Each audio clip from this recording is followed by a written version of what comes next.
Chapter 4 My Father Finds the River. The jungle began just beyond a narrow strip of beach. Thick, dark, damp, scary jungle. My father hardly knew where to go, so he crawled under a wahoo bush to think and ate 8 tangerines. The first thing to do, he decided, was to find the river, because the dragon was tied somewhere along its bank. Then he thought, if the river flows into the ocean, I ought to be able to find it quite easily if I just walk along the beach far enough. So my father walked until the sun rose, and he was quite far from the ocean rocks. It was dangerous to stay near them because they might be guarded in the daytime. He found a clump of tall grass and sat down. Then he took off his rubber boots and ate 3 more tangerines. He could have eaten 12, but he hadn't seen any tangerines on this island, and he could not risk running out of something to eat. My father slept all that day and only woke up late in the afternoon when he heard a funny little voice saying, "Queer, queer, what a dear little duck. I mean, dear, dear, what a queer little rock." My father saw a tiny paw rubbing itself on his knapsack.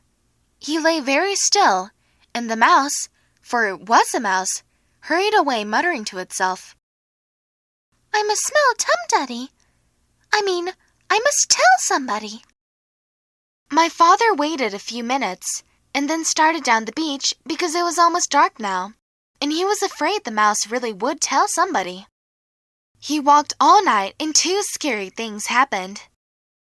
First, he just had to sneeze, so he did, and somebody close by said, "Is that you, monkey?" My father said, "Yes." Then the voice said, "You must have something on your back, monkey." And my father said, "Yes," because he did.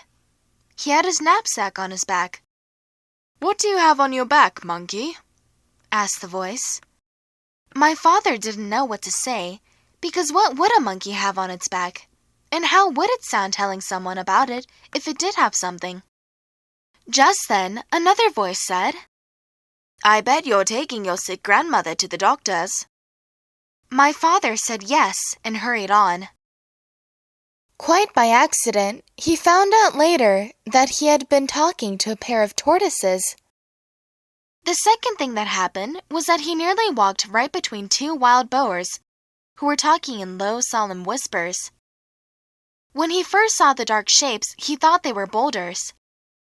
Just in time, he heard one of them say, "There are 3 signs of a recent invasion. First, fresh tangerine peels were found under the wahoo bush near the ocean rocks.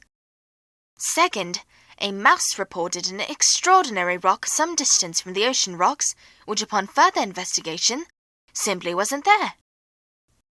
However, more fresh tangerine peels were found in the same spot, which is the 3rd sign of invasion.